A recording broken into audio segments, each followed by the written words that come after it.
तो गाइस कैसे हैं आप सब लोग। तो लास्ट एपिसोड के एंड पे हमने देखा था कि एंशिएंट एम्परर और सिक्स डिजायर एम्परर के दरमियान में गलतफहमी हो जाती है। एंशिएंट एम्परर को लगता है कि उसके क्लोन ने वहां पर ये सब कुछ किया है, उसने यहाँ पर उसके लिए फॉर्मेशंस बिछाई थी जो काफी ज्यादा टफ थी और उसे तोड़ने में उसे काफी मेहनत करना पड़ी, लेकिन असल में वो सारा काम तो उसका होता नहीं है। तो ancient emperor six desire emperor से कहते हैं कि अब ये मत कहना कि ये सारा काम उस लड़के वैंग लिन का है, क्योंकि हम दोनों ने वहां पर उस लड़के को उस बड़े से जायंट स्नेक की बॉडी के साथ ही उस डार्कनेस के अंदर डाइव होते हुए देखा था, हमने उसे वहां पर सिंक होते हुए देखा था। और लड़का चाहे कितना स्ट्रॉन्ग क्यों ना, कोर फॉर्मेशन स्टेज का एक लड़का कभी भी उस डार्कनेस के अंदर से बाहर नहीं निकल सकता। तुम्हें पता है कि वहां पर एक बहुत ही बड़ा क्रीचर रहता है जो हर एक चीज को निगल जाता है। तो सिक्स डिजायर एम्परर से कहता है कि मुझे लगता है कि ये बेवकूफ को समझ नहीं आ रही, मुझे लगता है कि वाकई में वो लड़का वैंग लिन यहीं पर ऐसी जगह के ऊपर है क्योंकि मुझे यहाँ पर से उसकी प्रेजेंस महसूस हो रही है। सिक्स डिजायर एम्परर से कहता है कि एंशिएंट एम्परर तुम्हें यहाँ पर महसूस नहीं हो रहा, लेकिन हमारे अलावा यहाँ पर एक चौथा बंदा भी है, हम 3 लोग नहीं है बल्कि यहाँ पर 4 लोग हैं। तो वो से कहता है क्या तुम वाकई में श्योर हो? तो वो कहता है कि हाँ मैं यहाँ पर वाकई में श्योर हूँ, मुझे ये तो नहीं पता कि वो तीसरा बंदा कौन है, लेकिन मुझे यहाँ पर इतना पता है कि वो लड़का जो भी है वही यहाँ पर फॉर्मेशंस बिछा रहा था।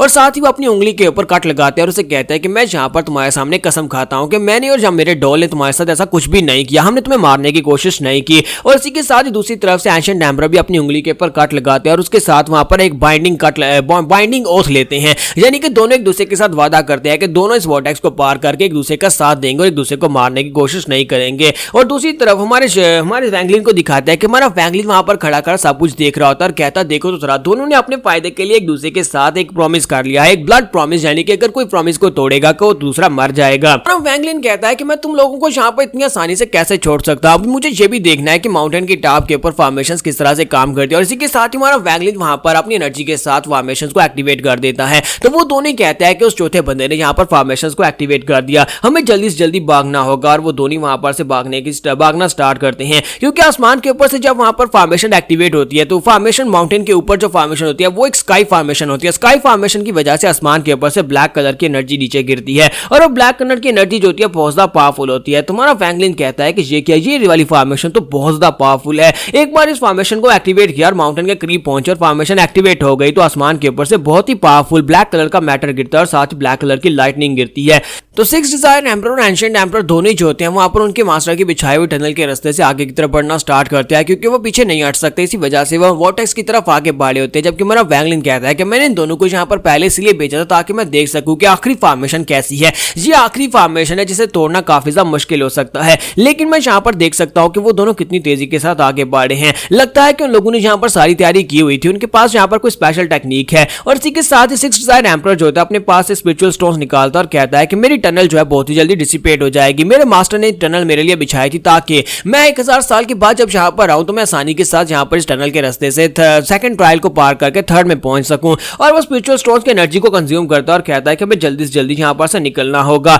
मैं जितनी जल्दी हम लोग यहाँ पर इसको पार करके दूसरी तरफ निकलेंगे उतना बेहतर रहेगा। और दूसरी तरफ एंशिएंट एम्परर को दिखाता है कि उसने अपने व्हाइट फ्लैग को एक्टिवेट किया होता है, जिसकी वजह से फॉर्मेशन उसके करीब नहीं होती और उसको नुकसान नहीं पहुंचा सकती। और दोनों इस टनल को यूज करते हुए बड़ी तेजी के साथ आगे की तरफ बढ़ रहे होते हैं, यहाँ तक कि रास्ते में उनके ऊपर लाइटनिंग से अटैक होता है। जब उनके ऊपर पर्पल लाइटनिंग से अटैक होता है, इसी के साथ ही वो अपने क्लोन उसका जो पुतला होता है उसको सामने करता है, उसकी बॉडी के साथ उस पर्पल लाइटनिंग को ब्लॉक कर लेता है। तुम्हारा वैंग लिन कहता है कि तो और भी ज्यादा स्कैरी है कि इसने यहाँ पर अपने उस लड़के को जो कि यहाँ पर सब वेसल बॉडी के तौर पर रखा हुआ है उसे सामने करके उस लाइटनिंग को ब्लॉक कर लिया। आखिर ऐसा कैसे हो सकता है? उस लड़के की बॉडी इतनी स्ट्रॉन्ग कैसे हो सकती है? तो उस लड़के की पूरी बॉडी वहां पर जल चुकी होती है, वो जलकर बेचारा कोयला बन चुका होता है, लेकिन उसने वहां पर अटैक को ब्लॉक कर लिया होता है। और दूसरी तरफ हमारा वैंग लिन कहता है कि चलो अब यहाँ पर उस ब्लैक लाइटनिंग को चेक करते हैं। और इसी के साथ ही वो एनर्जी के साथ वहां पर फिर से आसमान के ऊपर अटैक करना स्टार्ट करता है ताकि फॉर्मेशन जो है उसके अंदर से ब्लैक लाइटनिंग निकले। तुम्हारा वैंग लिन तो बस वहां पर टेस्ट कर रहा होता है, लेकिन वो टेस्ट जो होता है वो उन दोनों के ऊपर बहुत ज्यादा भारी पड़ रहा होता है। तो वो दोनों मास्टर्स जो होते हैं बड़ी तेजी के साथ उस वॉर्टेक्स की तरफ आगे बढ़े होता है, क्योंकि माउंटेन के पीक के ऊपर बहुत सारी पर्पल लाइटनिंग और ब्लैक लाइटनिंग होती है जो कि बार बार ऊपर गिर रही होती है। एंशिएंट एम्परर के पास उसके व्हाइट फ्लैग्स होते हैं, जबकि दूसरी तरफ से सिक्स डिजायर एम्परर के पास उसकी वो डॉल होती है और वो दोनों वहां पर अपने अपने वेपन्स अपने अपने मैजिकल ट्रेजर्स को यूज करते हुए आगे की तरफ बढ़े होते हैं ताकि वो लाइटनिंग से बचकर दूसरी तरफ निकल सके। इसके साथ ही वो लोग उस लाइटनिंग को पार करके दूसरी तरफ निकल जाते हैं, लेकिन जैसे वहां पर वो लाइटनिंग के अंदर से बाहर निकल रहे होते हैं, इसी के साथ ही दिखाते हैं कि उसकी जो डॉल होती है उसका एक हाथ जो होता है वो लाइटनिंग से हिट होने के बाद उसका एक बाजू कट जाता है और उसका एक बाजू कटकर वहीं पर ग्राउंड के ऊपर गिर जाता है। तुम्हारा वैंग लिन कहता है कि वो लड़का जो कि सिक्स डिजायर एम्परर के साथ था उसका एक बाजू कटकर वहीं पर गिर गया है, लेकिन ये बड़ी हैरानी की बात है कि इतनी ब्लैक लाइटनिंग उसके ऊपर गिरने के बाद भी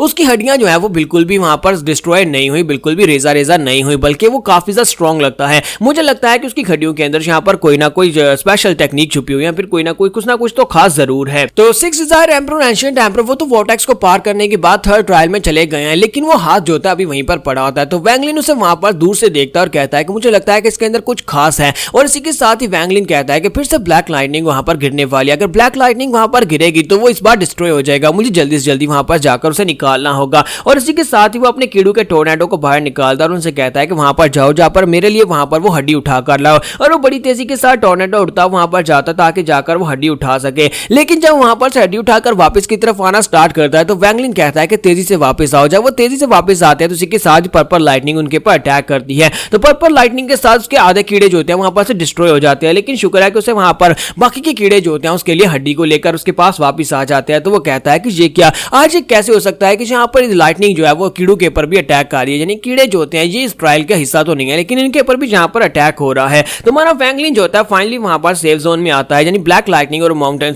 जो पर्पल लाइटनिंग होती है उस माउंटेन से काफी नीचे आ जाता है। वहां पर आकर सेफ जगह के ऊपर खड़े होकर कहता है, लगता है कि इस माउंटेन को मेरे लिए पास करना काफी ज्यादा मुश्किल है, क्योंकि आसमान के ऊपर से ब्लैक लाइटनिंग और पर्पल लाइटनिंग गिर रही है। इन पर्पल लाइटनिंग और ब्लैक लाइटनिंग को पार करना है तो मेरे पास भी यहाँ पर एंशिएंट एम्परर और सिक्स डिजायर एम्परर की तरह बहुत ही खास मैजिकल ट्रेजर्स होने चाहिए, वरना मैं इसको पार नहीं कर पाऊंगा। या फिर मुझे यहाँ पर बैठकर और कई सालों तक यहाँ पर इसको कंप्रीहेंड करना होगा, तभी जाकर मैं इन फॉर्मेशंस का राज जान पाऊंगा कि ये फॉर्मेशंस कैसे बनी और कैसे एक्टिवेट होती हैं। फिर वो उस हड्डी को अपने हाथ में पकड़ता है, उस हड्डी के अपने हाथ में पकड़ने के बाद उसको पूरी तरह से डिस्ट्रॉय करता है। तो उसके अंदर से एक येलो कलर का मैरो निकलता है, यानी येलो कलर का मटेरियल निकलता है। तो वो उस मटेरियल को अपने हाथ में पकड़कर उसको तोड़ने की कोशिश करता है, लेकिन वो बहुत ज्यादा अजीब सा होता है, यानी बहुत ज्यादा चिपचिपा और बहुत ज्यादा लचीला भी होता है। तो वो कहता है कि ये बहुत ही अजीब सा मटेरियल है, इसे जिस तरह से चाहूं वहां पर शेप दे सकता हूं, और ऊपर से बहुत ज्यादा हार्ड भी है, जैसे कि इसके ऊपर अटैक करके इसको डिस्ट्रॉय नहीं किया जा सकता। लगता है कि ये बाद में मेरे किसी ना किसी काम जरूर आएगा, और उसे अपने पास रख लेता है। और उसके बाद हमारा वैंगलिन कहता है कि मेरे और जहां पर से माउंटेन टॉप उस वोर्टेक्स के दरमियान सिर्फ और सिर्फ 300 फीट का फासला है,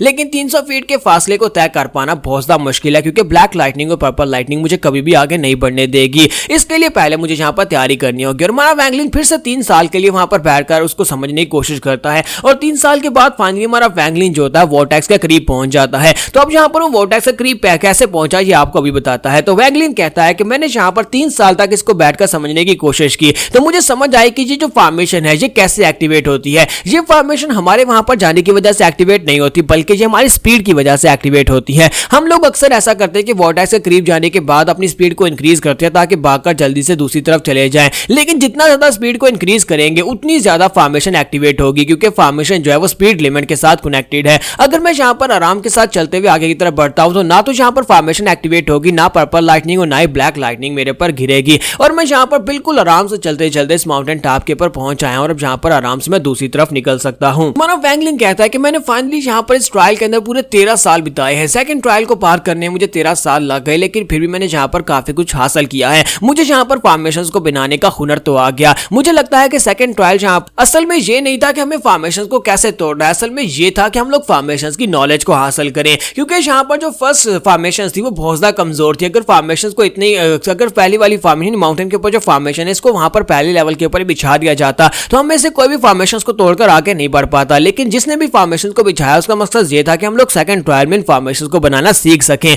इन फॉर्मेशन को तोड़ते तोड़ते हम फॉर्मेशन को बनाना सीख जाएं। तो यहाँ पर हमारी एपिसोड 99 का एंड करेंगे और नेक्स्ट एपिसोड में देखेंगे अब थर्ड ट्रायल में क्या होने वाला है। तो क्या हमारा वैंगलिन थर्ड ट्रायल को पार कर पाएगा, क्योंकि उसके साथी भी वहां पर थर्ड ट्रायल में पहले मौजूद होने वाले हैं। एपिसोड की एक्सप्लेनेशन अच्छी लगी और कमेंट करके जरूर बताइएगा, वीडियो को लाइक करना मत भूलिएगा। Thank you.